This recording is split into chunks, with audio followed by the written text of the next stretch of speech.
ಮಾನ್ಯ ಅಧ್ಯಕ್ಷರೇ, ತಾವು ತಂದಿರತಕ್ಕಂಥ ಈ ಸಂತಾಪ ಸೂಚನೆಗೆ ಬೆಂಬಲಿಸ್ತಾ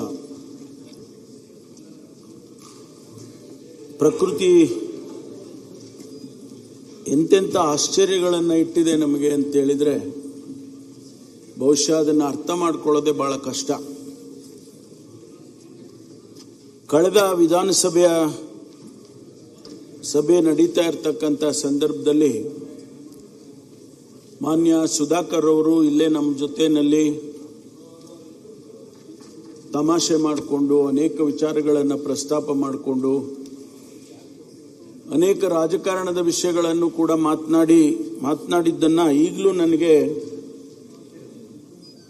ಮಾತನಾಡಿದ್ರೆ ಈಗ ತಾನೇ ಮಾತಾಡಿದ್ರೆ ಅನ್ನೋ ರೀತಿಯಲ್ಲಿ ನೆನಪಿದೆ ನನಗೆ. ಆದರೆ ಇವತ್ತು ವಿಧಾನಸಭೆ ಬಂದಿರುವಂಥ ಸಂದರ್ಭದಲ್ಲಿ ಅವರು ನಮ್ಮ ಜೊತೆನಲ್ಲಿಲ್ಲ. ಎಷ್ಟು ನೋವಿನ ಸಂಗತಿ ಅಂತ ಹೇಳಿದ್ರೆ, ಸುಧಾಕರ್ ನಮಗೆಲ್ಲ ಆತ್ಮೀಯ ಸ್ನೇಹಿತ. ನನಗಂತೂ ಅವರ ಇಡೀ ಕುಟುಂಬ, ಅವರ ಸಹೋದರ, ಅವರ ಚಿಕ್ಕಪ್ಪ, ಅವರೆಲ್ಲರೂ ಕೂಡ ಬಹಳ ಹತ್ತಿರದಲ್ಲಿ ಇದ್ದಂಥವರು ನನಗೆ. ಮಾನ್ಯ ಮುಖ್ಯಮಂತ್ರಿಗಳು ಮತ್ತು ವಿರೋಧ ಪಕ್ಷದ ನಾಯಕರು ಬಹಳ ಅವರುಗಳ ಬಗ್ಗೆ ಬಹಳ ವಿವರವಾಗಿ ಮಾತನಾಡಿದ್ದಾರೆ. ಒಬ್ಬ ಅಲ್ಪಸಂಖ್ಯಾತ ಸಮುದಾಯದಿಂದ ಬಂದು ಒಂದು ಸಣ್ಣ ಸಮುದಾಯ, ಜೈನ ಸಮುದಾಯ ನಮ್ಮ ರಾಜ್ಯದಲ್ಲಿ ಸಂಖ್ಯೆಯಲ್ಲಿ ಏನು ಹೆಚ್ಚಿಲ್ಲ. ಹಿರಿಯೂರು ಕ್ಷೇತ್ರದಲ್ಲಿ ಬಹುಶಃ ಒಂದು 350 ಕುಟುಂಬಗಳಿದ್ರೆ ಹೆಚ್ಚು. ಅಂತಹ ಕ್ಷೇತ್ರದಲ್ಲಿ, ಬಲಿಷ್ಠವಾದಂಥ ಸಮುದಾಯಗಳಿರುವಂಥ ಕ್ಷೇತ್ರದಲ್ಲಿ ಸುಧಾಕರ್ ಗೆದ್ದು ಬರ್ತಾರೆ ಅಂತ ಹೇಳಿದ್ರೆ, ಜನಸಮುದಾಯದಲ್ಲಿ ಜನಮನ್ನಣೆಯನ್ನು ಎಷ್ಟು ಗಳಿಸಿದ್ರು, ಪ್ರೀತಿಯನ್ನು ಗಳಿಸಿದ್ರು. 3 ಬಾರಿ ಶಾಸಕರಾಗಿ ಅವರು ಗೆದ್ದು ಬರ್ತಾರೆ. ನಮಗೆಲ್ಲರಿಗೂ ಕೂಡ ಒಂದು ರೀತಿಯಲ್ಲಿ ರಾಜಕಾರಣದಲ್ಲಿ ಹೇಗಿರಬೇಕು ಅನ್ನೋದನ್ನ ಬಹುಶಃ ಅವರ ನಡತೆ ತೋರಿಸುತ್ತೆ ಅಂತೇಳಿ ನಾನು ಅಂದ್ಕೊಳ್ತೇನೆ. ನನಗಂತೂ ಬಹಳ ನೋವಾಗಿದೆ. ಬಹಳ ಅವರಲ್ಲಿ ಅನೇಕ ಒಳ್ಳೆಯ ಗುಣಗಳು ನಾವು ನೋಡ್ತಾ ಇದ್ದಿದ್ದು. ದಾನ ಮಾಡ್ತಕ್ಕಂಥದ್ದಾಗಲಿ, ಯಾಕೆಂದರೆ ಜೈನ ಸಮುದಾಯದಲ್ಲಿ ಆ ಪ್ರಿನ್ಸಿಪಲ್ಲೇ ಇದೆ. ಜೈನರಿಗೆ ದಾನ ಮಾಡ್ತಕ್ಕಂಥದ್ದೇ ಪ್ರಿನ್ಸಿಪಲ್ ಇದೆ. ಅದನ್ನು ಬಹಳ ಚೆನ್ನಾಗಿ ಅವರು ಫಾಲೋ ಅಪ್ ಮಾಡ್ಕೊಂಡು ಬಂದಂಥವ್ರು. ದಾನ ಮಾಡೋದಿರಲಿ, ಪ್ರೀತಿಯಿಂದ ಕಾಣೋದಾಗಲಿ, ಮತ್ತು ಯಾರ ಜೊತೆಯಲ್ಲೂ ಕೂಡ ಅವರು ಕೋಪ ಮಾಡ್ಕೊಳ್ಳೋದಾಗಲಿ, ಶತ್ರುತ್ವವನ್ನು ಕಟ್ಕೊಳ್ತಕ್ಕಂಥದ್ದಾಗಲಿ, ಇದು ಯಾವುದೂ ಕೂಡ ನಾನು ಸುಧಾಕರ್ ಜೊತೆಯಲ್ಲಿ ನೋಡಲಿಲ್ಲ. ಅಂತಹ ಒಂದು ಗುಣಗಳನ್ನು ಇಟ್ಕೊಂಡಂಥ ಸುಧಾಕರ್ ಇವತ್ತು ನಮ್ಮನ್ನು ಅಗಲಿ ಹೋಗಿದ್ದಾರೆ. ಅವರ ಆತ್ಮಕ್ಕೆ ನಾನು ಶಾಂತಿಯನ್ನು ಈ ಸಂದರ್ಭದಲ್ಲಿ ಕೋರ್ತೇನೆ. ಮತ್ತು ವೀರಣ್ಣವರು ನನ್ನ ಕ್ಷೇತ್ರದವರು. ನನ್ನ ಕ್ಷೇತ್ರದಿಂದ ಅವರು 7ನೇ ವಿಧಾನಸಭೆಗೆ 8ನೇ ವಿಧಾನಸಭೆಗೆ ಆರಿಸಿ ಬಂದಂಥವ್ರು. ಮೊದಲು ಅದು ಜನರಲ್ ಕಾನ್ಸ್ಟಿಟ್ಯೂನ್ಸಿ ಆಗಿದ್ದಂಥದ್ದು. ಅವರು ST ಸಮುದಾಯಕ್ಕೆ ಸೇರಿದರೂ ಕೂಡ ಜನರಲ್ ಕಾನ್ಸ್ಟಿಟ್ಯೂನ್ಸಿನಲ್ಲಿ 2 ಬಾರಿ ಅಲ್ಲಿ ಆಯ್ಕೆಯಾಗಿ ಬರ್ತಾರೆ. ಒಬ್ಬ ಸಾಮಾನ್ಯ ವಕೀಲನಾಗಿ ನಾನು ವಿದೇಶದಿಂದ ಬಂದು ನಮ್ಮ ತಂದೆಯವರು ಅವರ ಮನೆಗೆ ಕರ್ಕೊಂಡೋದ್ರು. ಮಂತ್ರಿಗಳಾಗಿದ್ದರು, ಅವಾಗ ಸಣ್ಣ ಉಳಿತಾಯ ಸಚಿವರಾಗಿದ್ದರು. ನಮಗೆ ಗೊತ್ತಿದೆ, ಗಾಂಧಿನಗರದಲ್ಲಿ ಒಂದು ಶೆಡ್ಡಲ್ಲಿ ಇದ್ರು. ಒಬ್ಬ ಮಂತ್ರಿಯಾಗಿ, ರಾಜ್ಯದ ಒಬ್ಬ ಮಂತ್ರಿಯಾಗಿ ಒಂದು ಆಸ್ಬೆಸ್ಟಾಸ್ ಶೆಡ್ ಹಾಕಿ ಆ ಶೆಡ್ನಲ್ಲಿ ಇದ್ರು. ನನಗೆ ಗೊತ್ತಿರಲಿಲ್ಲ, ನಾನು ಇನ್ನೂ ರಾಜಕಾರಣಕ್ಕೂ ಬಂದಿರಲಿಲ್ಲ, ರಾಜಕಾರಣ ನನಗೇನು ಗೊತ್ತೇ ಇರಲಿಲ್ಲ. ಆ ಸಂದರ್ಭದಲ್ಲಿ ನಮ್ಮ ತಂದೆಯವರು ಅಲ್ಲಿ ಕರ್ಕೊಂಡು ಹೋದರು ಅವ್ರ ಮನೆಗೆ. ನನಗೆ ಆಶ್ಚರ್ಯ, ಮಂತ್ರಿ ಅಂದರೆ ಹಿಂಗೆ ಇರೋದು ಅಂತ. ಅವು ಅಷ್ಟು ಸರಳತೆಯಿಂದ ಇದ್ದಂಥವರು. ನನಗೆ ನಿಜಕ್ಕೂ ಆಶ್ಚರ್ಯ ಅಂತ ಹೇಳಿದರೆ, ಅವರು ಕಳೆದ ತಿಂಗಳು ಅವ್ರು ಸಾಯೋದಕ್ಕೆ ಒಂದು 15 ದಿವಸ ಮುಂಚೆ ನಾನು ಅವ್ರನ್ನ ಭೇಟಿ ಮಾಡಿದ್ದೆ. ಮಾತನಾಡಿದರು, ಕುಂತ್ಕೊಂಡು ನನಗೆ ಹೇಳಿದರು. ಅವರು ಹೇಳ್ತಕ್ಕಂಥ ಮಾತು, ಅವರು ಒಂದು ಉದಾಹರಣೆ ಹೇಳಿದರು. ಒಬ್ಬ ಡೆಪ್ಟಿ ಕಮಿಷನರ್ಗೆ ಒಂದ್ಸಾರಿ ಕೇಳಿದ್ರಂತೆ, ನೀವು ಕಾಫಿ ತಿಂಡಿ ಎಲ್ಲ ತರಿಸ್ಕೊಡ್ತೀಯಲ್ಲ, ಯಾವ ದುಡ್ಡಿಂದ ತರಿಸ್ಕೊಡ್ತೀಯ ನೀನು? ನಾನು ನಿನಗೆ ಹಣ ಕೊಡ್ತೀನಿ ಅಂತೇಳಿ ಆ ಡೆಪ್ಟಿ ಕಮಿಷನರಿಗೆ ಕಾಫಿ ತಿಂಡಿ ತರಿಸಿ ಕೊಟ್ಟಿದ್ದನ್ನು ಹಣ ಕೊಟ್ರಂತೆ. ಅಂತಹ ಒಂದು ಸರಳ ಜೀವನವನ್ನು ನಡೆಸಿದಂಥ ವೀರಣ್ಣವರು ನಮ್ಮಲ್ಲಿ ಅನೇಕ ಸಾಕ್ಷಿಗುಡ್ಡೆಗಳನ್ನು ಬಿಟ್ಟಿದ್ದಾರೆ. ನಮ್ಮ ಮುಖ್ಯಮಂತ್ರಿಗಳು ಯಾವಾಗಲೂ ಹೇಳ್ತಾರೆ ಸಾಕ್ಷಿಗುಡ್ಡೆಗಳನ್ನು ಬಿಡಬೇಕು ನೀವು ಹಾಗೆ ಅಂತ. ಅದನ್ನ ಸಾಕ್ಷಿಗುಡ್ಡೆಗಳ ಅನೇಕ ಅಭಿವೃದ್ಧಿ ಕಾರ್ಯಗಳನ್ನು ಅವರನ್ನು ನೆನಪಿಸ್ಕೊಳ್ತಕ್ಕಂಥ ಶಾಲಾ ಕಾಲೇಜುಗಳಿರ್ಬೋದು ಅಥವಾ ಕುಡಿಯೋ ನೀರಿನ ವ್ಯವಸ್ಥೆ ಇರ್ಬೋದು, ಇದೆಲ್ಲವನ್ನು ಕೂಡ ನಮ್ಮ ಕ್ಷೇತ್ರದಲ್ಲೇ ಅವರು ಮಾಡಿರ್ತಕ್ಕಂಥದ್ದನ್ನು ಇವತ್ತು ನೆನೆಸ್ಕೊಳ್ತೇನೆ. ಜೊತೆಗೆ ನನಗೆ ವೈಯಕ್ತಿಕವಾಗಿ ಅನೇಕ ಮಾರ್ಗದರ್ಶನಗಳನ್ನು ಮಾಡ್ತಾ ಇದ್ರು. ಅವರು ಜನತಾದಳದಲ್ಲಿ ಇದ್ರೂ ಕೂಡ ನಾನು ಅನೇಕ ಸಂದರ್ಭದಲ್ಲಿ ಅವ್ರಿಗೆ ಹೇಳಿದೆ, ನೀವು ಕಾಂಗ್ರೆಸ್ಸಿಗೆ ಬನ್ನಿ ನನ್ನ ಜೊತೆಯಲ್ಲಿ. ಕೊನೆಯವರೆಗೂ ಅವರು ಆ ತೀರ್ಮಾನ ಮಾಡಲೇ ಇಲ್ಲ. ಆದರೆ ನನಗೆ ಮಾತ್ರ ಚುನಾವಣೆಯಲ್ಲಿ ನಿನಗೆ ಒಳ್ಳೇದಾಗಲಿ ಅಂತೇಳಿ ಅವರ ಸ್ನೇಹಿತರಿಗೆ, ಅವರ ಸಹಕಾರಿಗೆ, ಇವರಿಗೆಲ್ಲ, ಅವರ ಮುಖಂಡರುಗಳಿಗೆಲ್ಲ ಹೇಳೋರು, ಪರಮೇಶ್ವರ್ ಒಳ್ಳೆಯವನಪ್ಪ, ನೀವು ಓಟ್ ಹಾಕ್ಬಿಡ್ರಿ, ನಾನು ಪಕ್ಷ ನೋಡೋದಿಲ್ಲ, ವ್ಯಕ್ತಿ ನೋಡ್ತೀನಿ ಹಾಗೆ ಅಂತ ಹೇಳೋರು. ಅದರಿಂದ ಇವತ್ತು ಅವರ ಆತ್ಮಕ್ಕೂ ಕೂಡ ಶಾಂತಿಯನ್ನು ಕೋರ್ತೇನೆ. ವೆಂಕಟರಮಣಪ್ಪ ನನಗೆ ಒಬ್ಬ ಸಹೋದರನ ರೀತಿಯಲ್ಲಿ, ತಮಗೂ ಕೂಡ ಅಷ್ಟೇ ಪ್ರೀತಿ ವಿಶ್ವಾಸ ಇತ್ತು ಅಂತ ಅಂದ್ಕೊಳ್ತೀನಿ. ನಮಗೆಲ್ಲ ನಮ್ಮ ಜಿಲ್ಲೆಯಲ್ಲಿ ವೆಂಕಟರಮಣಪ್ಪನ ನಾವು ಸಾಮಾನ್ಯವಾಗಿ ತೋಳ ಅಂತ ಕರೀತಾ ಇದ್ದು. ಯಾಕೆಂದ್ರೆ ಹಿಂದೆ ಒಂದ್ಸರಿ ಪಾವಗಡದಲ್ಲಿ ತೋಳ ಬಂತು ಅಂತೇಳಿ ಅದೊಂದು ಪ್ರತೀತಿನೇ ಆಗೋಗ್ಬಿಟ್ಟಿತ್ತು. ಅದಕ್ಕೆ ನಾವು ತಮಾಷೆಗೆ ನೀನೇ ತೋಳ ಅಂತ ಹೇಳಿ ಅವರಿಗೆ ಹೇಳ್ತಾ ಇದ್ದು. ಅತ್ಯಂತ ಸರಳ ಜೀವಿ, ಪ್ರೀತಿಗೆ ಮತ್ತೊಂದು ಹೆಸರು. ಅವರು ಅಷ್ಟೊಂದು ಪ್ರೀತಿಯನ್ನ ಇಟ್ಕೊಂಡಿದ್ದಂಥದ್ದು. ಸ್ನೇಹಿತರು ಅಂದ್ರು ಸ್ನೇಹಕ್ಕೆ ಎಷ್ಟು ಬೆಲೆ ಕಟ್ಟಬೇಕೋ ಅವರನ್ನು ನೋಡಿ ನಾವು ಕಲ್ತ್ಕೊಳ್ಬೇಕು ಅಂತಕ್ಕಂಥ ಮಾತು. ಗಡಿನಾಡು ಪಾವಗಡ ಒಂದು ರೀತಿಯಲ್ಲಿ ಆಂಧ್ರಕ್ಕೂ ಸುತ್ತ ಆಂಧ್ರ ಇದೆ. ನಮಗೆ ಆಂಧ್ರದ ಮೂಲಕ ಹೋಗ್ಬೇಕು ಪಾವಗಡಕ್ಕೆ ಹೋಗೋದಕ್ಕೆ. ಆ ಗಡಿನಾಡಿನಲ್ಲಿ ಬಹಳ ಕನ್ನಡದ ಬಗ್ಗೆ ಆಗಲಿ, ನಮ್ಮ ರಾಜ್ಯದ ಅಭಿವೃದ್ಧಿಗಾಗಲಿ ಇದನ್ನೆಲ್ಲ ಹೋರಾಟ ಮಾಡ್ತಿದ್ದಂಥವ್ರು. ಒಂದ್ಸಾರಿ ನಾವು 89ರಲ್ಲಿ ಚುನಾವಣೆಯಲ್ಲಿ ಮೊದಲನೇ ಬಾರಿ ನಾವೆಲ್ಲರೂ ಗೆದ್ದು ಬಂದದ್ದು. ವೆಂಕಟರಮಣಪ್ಪ ನಾನು ಎಲ್ಲ ಒಟ್ಟಿಗೆ 89ರಲ್ಲಿ ಗೆದ್ದು. ಮಾನ್ಯ ವೀರೇಂದ್ರ ಪಾಟೀಲ್ರವರು ಮುಖ್ಯಮಂತ್ರಿಗಳಾದರು. ಅವರು ಮೊದಲನೇ ಪ್ರವಾಸ ಫಸ್ಟ್ ಟೂರ್ ಪಾವಗಡಕ್ಕೆ ಹಾಕಿದ್ರು.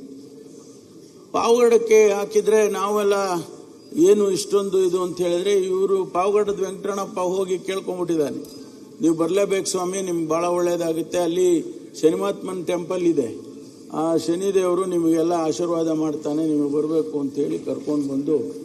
ಕಾರಣ ಆಮೇಲೆ ಗೊತ್ತಾಯ್ತು ನಮಗೆ, ಕುಡಿಯೋ ನೀರಿಗೆ ನಾಗಲ್ಮಡಿಕೆಯಿಂದ ಪಾವಗಡದ ಟೌನಿಗೆ ಕುಡಿಯೋ ನೀರಿಗೆ ಯೋಜನೆಯನ್ನು ಮಾಡೋದಕ್ಕೆ, ಅದಕ್ಕೆ ಅಡಿಗಲ್ಲು ಹಾಕೋದಕ್ಕೆ ಮುಖ್ಯಮಂತ್ರಿಗಳು ಬಂದರು ಅಂತೇಳಿ. ಅಷ್ಟೊಂದು ತಮ್ಮ ಕ್ಷೇತ್ರಕ್ಕೆ, ತಮ್ಮ ಜನಕ್ಕೆ ಕೆಲಸ ಆಗಬೇಕು ಅಂತೇಳಿ ಹೋರಾಟ ಮಾಡ್ತಿದ್ದಂಥ ವ್ಯಕ್ತಿ. ನನಗಂತೂ ವೈಯಕ್ತಿಕವಾಗಿ ಭಾಳ ನಷ್ಟ ಆಗಿದೆ ಅಂತೇಳಿ ನಾನು ಈ ಸಂದರ್ಭದಲ್ಲಿ ಹೇಳೋದಕ್ಕೆ ಬಯಸ್ತೀನಿ. ಅವ್ರ ರಿಟೈರ್ಮೆಂಟು ಮಗನಿಗೆ ನಾವೆಲ್ಲ ಆಯ್ತಪ್ಪ ನಿನ್ಗೆ ವಯಸ್ಸಾಯಿತು, ವೆಂಕಟೇಶನ್ಗೆ ಕೊಟ್ಬಿಡು, ಟಿಕೆಟ್ ಕೊಟ್ಟು ಅವನು ಗೆದ್ಕೊಳ್ಳಿ ಅಂತ ಹೇಳಿ ಅದೇ ರೀತಿ ವೆಂಕಟೇಶನಿಗೆ ಟಿಕೆಟ್ ಕೊಟ್ಟು ವೆಂಕಟೇಶನ್ ಗೆದ್ಸ್ಕೊಂಡು ತಾನು ತೋಟದಲ್ಲಿ ಸೇರ್ಕೊಂಡ್ಬಿಟ್ರು. ಆದರೆ ವೆಂಕಟೇಶನ್ ರಾಜಕೀಯ ಮಾಡ್ತಿರ್ಲಿಲ್ಲ, ಮಾಡ್ತಾ ಇದ್ದಿದ್ದೆ ವೆಂಕಟರಮಣಪ್ಪ ಎಲ್ಲಿವರೆಗೆ ರಾಜಕಾರಣ ಮಾಡಿ ವೆಂಕಟೇಶನ್ಗೆ ಧೈರ್ಯ ಕೊಟ್ಟಿದ್ರು ಅಲ್ಲಿವರೆಗೂ ವೆಂಕಟೇಶ್ ಶಕ್ತಿಯಾಗಿ ಇರ್ತಕ್ಕಂಥದ್ದು. ಈಗ ನಾನೀಗ ವೆಂಕಟೇಶ್ಗೆ ಹೇಳ್ತೀನಿ, ನೋಡಪ್ಪ ನಿನಗೆ ಆ ಶಕ್ತಿ ಕೊಡೋರು ಯಾರಿಲ್ಲ, ನೀನೇ ಇವತ್ತು ಓಡಾಡಬೇಕು ಅಂತಕ್ಕಂಥ ಮಾತನ್ನ ಆಗಾಗ್ಗೆ ನಾನು ಹೇಳ್ತಾ ಇರ್ತೀನಿ. ಹಾಗಾಗಿ ವೆಂಕಟರಮಣಪ್ಪನವರು ಇವತ್ತು ನಮ್ಮನ್ನು ಹಗಲಿ ಹೋಗಿದ್ದಾರೆ, ಅವರ ಆತ್ಮಕ್ಕೆ ಶಾಂತಿಯನ್ನು ಕೋರ್ತೇನೆ. ರಾಮಚಂದ್ರೇಗೌಡರು ನನಗೆ ಬಹಳ ಪರಿಚಿತರಾಗಿದ್ದಂಥವ್ರು. ಅವರು ಭಾರತೀಯ ಜನತಾ ಪಾರ್ಟಿಯಲ್ಲಿದ್ದರೂ ಕೂಡ ಅವರು ಮೆಡಿಕಲ್ ಎಜುಕೇಷನ್ ಮಿನಿಸ್ಟರ್ ಇದ್ದಾಗ ನಾವೆಲ್ಲ ಭಾಳ ಅವ್ರ ಹತ್ರ ಹೋಗ್ತಾ ಇದ್ದು. ಅನೇಕ ಕಾಲೇಜುಗಳ ವಿಚಾರದಲ್ಲಿ ಅವರ ಹತ್ರ ಹೋದಾಗ ಭಾಳ ಪ್ರೀತಿಯಿಂದ ಕಾಣ್ತಿದ್ದಂಥವ್ರು. ಮತ್ತು ಒಂದು ಸಾರಿ ನನಗೆ ವಿಧಾನ ಪರಿಷತ್ನಲ್ಲಿ ಅದು ಯಾವುದೋ ಒಂದು ವಿಚಾರವನ್ನು ಪ್ರಸ್ತಾಪ ಮಾಡಿದರು. ಮಂತ್ರಿಗಳು ಸರಿಯಾದ ಉತ್ತರ ಕೊಡಲಿಲ್ಲ. ಅವ್ರಿಗೆ ಎಷ್ಟು ಕೋಪ ಬಂತು ಅಂತ ಹೇಳಿದ್ರೆ ಕುರ್ಚಿ ಮೇಲೆ ನಿಂತ್ಕೊಂಡ್ಬಿಟ್ರು, ಚೇರ್ ಮೇಲೆ ನಿಂತ್ಕೊಂಡು ಅವರು ಪ್ರತಿಭಟನೆ ಮಾಡಿ ಅವರು ಮತ್ತೆ ಅದಕ್ಕೆ ಸರಿಯಾದ ಉತ್ತರ ತಗೊಳ್ಳೋ ತನಕ ಬಿಡಲೇ ಇಲ್ಲ. ಅಂದರೆ ಯಾವುದಾದ್ರೂ ಒಂದು ವಿಷಯವನ್ನು ಅವರು ಹಿಡ್ಕೊಂಡ್ರೆ ಅದಕ್ಕೆ ಏನೇ ಆದರೂ ಕೂಡ ಅದಕ್ಕೆ ಕೊನೆಗಾಣಿಸ್ತಕ್ಕಂಥ ವ್ಯಕ್ತಿತ್ವ ಅವರಲ್ಲಿ ಇತ್ತು, ಅಂದರೆ ಹೋರಾಟದ ಮನಸ್ಥಿತಿ ಅವರಲ್ಲಿ ಇತ್ತು ಅನ್ನೋದನ್ನು ಅದು ತೋರಿಸುತ್ತೆ. ಅವರು ಇವತ್ತು ನಮ್ಮನ್ನು ಹಗಲಿ ಹೋಗಿದ್ದಾರೆ. ಮತ್ತು ಶ್ರೀನಿವಾಸಯ್ಯನವರು ಅವರು 7ನೇ ವಿಧಾನಸಭೆ 8ನೇ ವಿಧಾನಸಭೆಯಲ್ಲಿ ಅವ್ರದ್ದು ನೋಡಿ ಒಂದು ಸ್ಪೆಷಾಲಿಟಿ. ಈಗ ನಾವೆಲ್ಲ ಶಾಸಕರು ಒಬ್ಬೊಬ್ಬರದ್ದು ಒಂದೊಂದು ಸ್ಪೆಷಾಲಿಟಿ ಇರುತ್ತೆ. ಕುಡಿಯೋ ನೀರಿಗೆ ಆದ್ಯತೆ. ಕೋಲಾರದಂಥ ಜಿಲ್ಲೆಯಲ್ಲಿ ಅತಿ ಹೆಚ್ಚು ಬೋರ್ವೆಲ್ಗಳನ್ನು ಯಾರಪ್ಪ ಕೊರೆಸಿದ್ದು ಅಂದರೆ ಶ್ರೀನಿವಾಸಯ್ಯನವರು.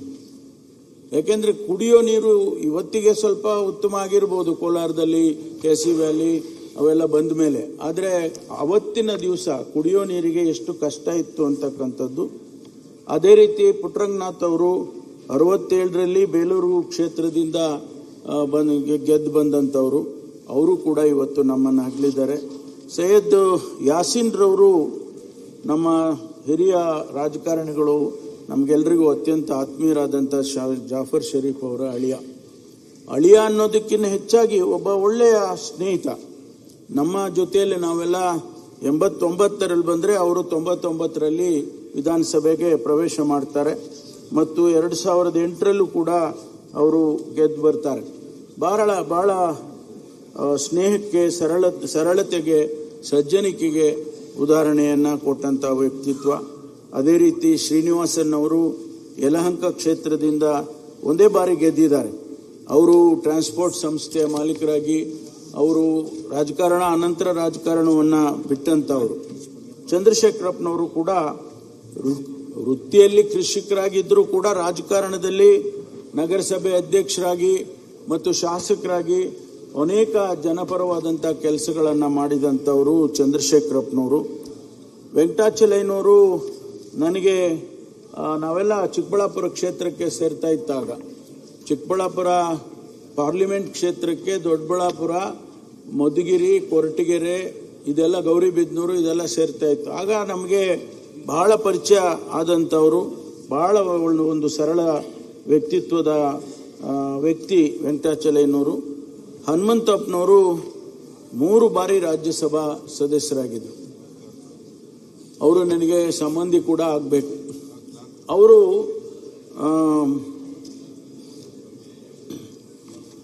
ರಾಜೀವ್ ಗಾಂಧಿ ಅವರಿಗೆ, ಸೋನಿಯಾ ಗಾಂಧಿ ಅವರಿಗೆ ಅನೇಕ ಸಂದರ್ಭದಲ್ಲಿ ಸಲಹೆ ಸೂಚನೆಗಳನ್ನು ಕೊಡ್ತಕ್ಕಂಥ ರೀತಿಯಲ್ಲಿ ಕೆಲಸ ಮಾಡಿದಂಥವ್ರು. ACCಯಲ್ಲಿ ಅವರು ಪದಾಧಿಕಾರಿಗಳಾಗಲಿಲ್ಲದೆ ಇದ್ದರೂ ಕೂಡ ಹಾಗಾಗಿ ಅವರು ಹೋಗಿ ನೇರವಾದಂಥ ಮಾತುಗಳನ್ನು ಹೇಳೋರು. ಯಾರು ಹೇಳೋದಕ್ಕೆ ಅಂಜುತ್ತಾರೆ, ಯಾರಾದರೂ ಹೋಗಿ ಅವರಿಗೆ ಅಂಥ ದೊಡ್ಡವರಿಗೆ ಹೇಳಬೇಕು ಅಂದಾಗ ಒಂದಿಷ್ಟು ಅಂಜಿಕೆ ಇರ್ತದೆ ಅಂತ. ಆದರೆ ಅವರಿಗೆ ಯಾವ ಅಂಜಿಕೆಯೂ ಇಲ್ಲ, ಇದ್ದದ್ದನ್ನು ಇದ್ದಂಗೆ ಸ್ಪಷ್ಟವಾಗಿ ಹೇಳ್ತಕ್ಕಂಥ ವ್ಯಕ್ತಿತ್ವ. ರಾಜ್ಯದಲ್ಲೂ ಕೂಡ ಅನೇಕ ಮುಖ್ಯಮಂತ್ರಿಗಳಿಗೆ ಅನೇಕ ಸಲಹೆಗಳನ್ನು ಆ ಸಂದರ್ಭದಲ್ಲಿ ಕೊಟ್ಟಂಥವರು. ಅವರು ರಾಜ್ಯದ ಯೋಜನಾ ಮಂಡಳಿಯ ಉಪಾಧ್ಯಕ್ಷರಾಗಿ ಕೆಲಸ ಮಾಡಿದ್ರು. ರಾಷ್ಟ್ರೀಯ SC/ST ಕಮಿಷನ್ನ ಅಧ್ಯಕ್ಷರಾಗಿ ಕೆಲಸ ಮಾಡಿದರು. ಅವರು ಕೂಡ ನಮ್ಮನ್ನು ಅಗಲಿದ್ದಾರೆ. ಅವರ ಆತ್ಮಕ್ಕೆ ಶಾಂತಿಯನ್ನು ಕೋರ್ತೇನೆ. ಅದೇ ರೀತಿ ಇವತ್ತು ಮುಖ್ಯಮಂತ್ರಿಗಳು ಮತ್ತು ವಿರೋಧ ಪಕ್ಷದ ನಾಯಕರು ಮತ್ತು ನಮ್ಮ ಸುರೇಶ್ ಬಾಬುರೆಲ್ಲರೂ ಮಾತನಾಡಿದರು. ಶ್ರೀಮತಿ ಜಾನಕಿಯವರು ಬಗ್ಗೆ ಎಷ್ಟು ಮಾತಾಡಿದ್ರು ಕಡಿಮೆ.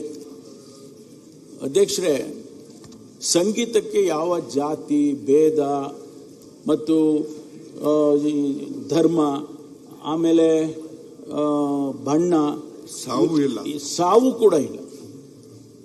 ನೋಡಿ ಎಷ್ಟು ಹೇಗಿದೆ ನಮ್ಮ ಪ್ರಕೃತಿಯ ನಿಯಮ ಅಂತ ಹೇಳಿದ್ರೆ, ಆ ಸಂಗೀತ ಎಲ್ಲರಿಗೂ ಬರೋದಕ್ಕೆ ಸಾಧ್ಯ ಇಲ್ಲ. ಅದು ಒಂದು ಟ್ಯಾಲೆಂಟ್, ಅದು ದೇವರು ಕೊಟ್ಟಂಥ ವರ. ಅದು ಅವರಿಗೆ ಆ ದೇವರು ಕೊಟ್ಬಿಟ್ಟ. ಸುಮಾರು 48,000 ಹಾಡುಗಳನ್ನು ಒಬ್ಬ ವ್ಯಕ್ತಿ ಹಾಡ್ತಾರೆ ಅಂತ ಹೇಳಿದ್ರೆ ಅದು ಏನು ಒಂದು ರೀತಿ ವಿಸ್ಮಯ. ಅದು ಯಾರಿಗೂ ಕೂಡ ಅದು ಮಾಡೋದಕ್ಕೆ ಸಾಧ್ಯ ಆಗದೆ ಇರ್ತಕ್ಕಂಥದ್ದು. ಅದರಲ್ಲಿ 20 ಭಾಷೆಗಳಲ್ಲಿ ಮಾಡಿದ್ದಾರೆ. 20 ಭಾಷೆಗಳಲ್ಲಿ 48,000 ಹಾಡುಗಳನ್ನು ಹಾಡ್ತಾರೆ ಅಂತ ಹೇಳಿದ್ರೆ ಅವರನ್ನು ಯಾವ ರೀತಿ ನಾವು ವಿವರಣೆ ಮಾಡಬೇಕು, ಬಣ್ಣಿಸಬೇಕು ನಮ್ಗೆ ಗೊತ್ತಾಗೋದಿಲ್ಲ. ಆದ್ದರಿಂದ ಅವರಿಗೆ ಅತ್ಯಂತ ಗೌರವದಿಂದ ನಾನು ಅವರ ಆತ್ಮಕ್ಕೆ ಶಾಂತಿಯನ್ನು ಕೋರ್ತೇನೆ. ಅದೇ ರೀತಿ ಆಶಾ ಭೋನ್ಸ್ಲೆ ಅವರು ಅದೇ ಸಾಲಿಗೆ ಬಂದವರು. ಅವರು 20 ಭಾಷೆನಲ್ಲಿ ಆಡಿದ್ದಾರೆ. ಅವರು 48,000 ಆಡಿದರೆ, ಇವರು 18,000 ಆಡಿದ್ದಾರೆ. ಇಂಟರ್ನ್ಯಾಷನಲಿ ರಷ್ಯನ್ ಭಾಷೆಯಲ್ಲಿ ಕೂಡ ಆಡಿದ್ದಾರೆ. ಲೆಕ್ಕ ಹಾಕೊಳ್ಳಿ, ರಷ್ಯನ್ ಭಾಷೆಯಲ್ಲಿ ಕೂಡ ಹಾಡಿದ್ದಾರೆ. ಅಂಥ ಒಂದು ನಾನು ಹೇಳಿದಾಗೆ ಸಂಗೀತಕ್ಕೆ ಸಾವಿಲ್ಲ. ಅವರು ಕೂಡ ಇವತ್ತು ನಮ್ಮನ್ನಾಗಲಿ ಹೋಗಿದ್ದಾರೆ.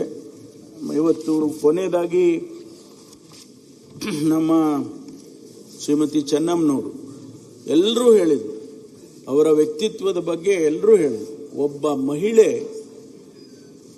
ಭಾರತೀಯ ನಾರಿ ಹೇಗಿರಬೇಕು, ಭಾರತೀಯ ನಾರಿ ಹೇಗಿರಬೇಕು ಅಂತಕ್ಕಂಥ ಉದಾಹರಣೆ ಇಲ್ಲಿ ಸಿಗುತ್ತೆ ನಮಗೆ. ಎಲ್ಲರನ್ನೂ ಅತ್ಯಂತ ಪ್ರೀತಿ, ಅದರಲ್ಲೂ ರಾಜಕಾರಣಿಗಳ ಮನೆಯಲ್ಲಿ ರಾಜಕಾರಣಿಯ ಶ್ರೀಮತಿಯಾಗಿ ಇರ್ತಕ್ಕಂಥದ್ದು ಇದೆಯಲ್ಲ, ಅದರಲ್ಲಿ ಅವರಿಗೆ ಎಷ್ಟು ಹೊಗಳಿದ್ರು ಕೂಡ ನಾವು ಸಾಲದು. ಅದಕ್ಕಾಗಿ ಅವರನ್ನು ಅನ್ನಪೂರ್ಣೆ ಅಂತ ಕೂಡ ಕರೆದುಬಿಟ್ಟಿದ್ದಾರೆ. ಯಾರೇ ಮನೆಗೆ ಹೋಗ್ಲಿ ಅವರಿಗೆ ನೋಡ್ಕೊಳ್ದೆ, ಊಟ ಹಾಕದೆ, ಅವರಿಗೆ ಒಳ್ಳೆ ಪ್ರೀತಿಯಿಂದ ಕಾಣದೆ ಮತ್ತು ಒಳ್ಳೆ ಮಾತಾಡದೆ ಕಳಿಸ್ತಾ ಇದ್ದಂಥ ಉದಾಹರಣೆಗಳೇ ಇಲ್ಲ. ಯಾರೇ ಹೋಗ್ಲಿ, ತಾವು ಹೇಳಿದಾಗೆ ಎಲ್ಲ ಪಕ್ಷದವರು, ಯಾವ ಬರೀ ಜನತಾದಳದವರು ಅಂತ ಅಲ್ಲ, ಎಲ್ಲ ಪಕ್ಷದವರನ್ನು ಎಲ್ಲರನ್ನು ಯಾರು ಅವ್ರ ಮನೆಗೆ ಹೋದರೆ, ದೇವೇಗೌಡರು ಒಂದು ಕಡೆ ಆದರೆ ಅವರು ಶ್ರೀಮತಿ ಚೆನ್ನಮ್ಮನವರು ಅತ್ಯಂತ ಪ್ರೀತಿಯಿಂದ ನೆನಪಿಸ್ಕೊಳ್ತಕ್ಕಂಥ ರೀತಿಯಲ್ಲಿ ಅವರನ್ನು ನೋಡಿಕೊಂಡು ಕಳಿಸ್ತಕ್ಕಂಥ ವ್ಯಕ್ತಿತ್ವ. ಹಾಗಾಗಿ ಆ ತಾಯಿಗೆ ನಾವು ಇವತ್ತು ಅತ್ಯಂತ ಪ್ರೀತಿಯಿಂದ ಗೌರವದಿಂದ ಅವರ ಆತ್ಮಕ್ಕೆ ಶಾಂತಿಯನ್ನು ಕೂಡ ಕೊಡ್ತೇನೆ.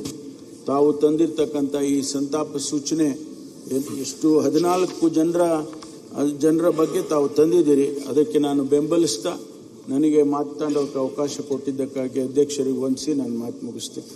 ಜ್ಞಾನೇಂದ್ರ ಅಧ್ಯಕ್ಷರೇ, ಮಾನ್ಯ ಅಧ್ಯಕ್ಷರೇ, ತಾವು ತಂದಿರತಕ್ಕಂಥ ಸಂತಾಪ ಸೂಚಕ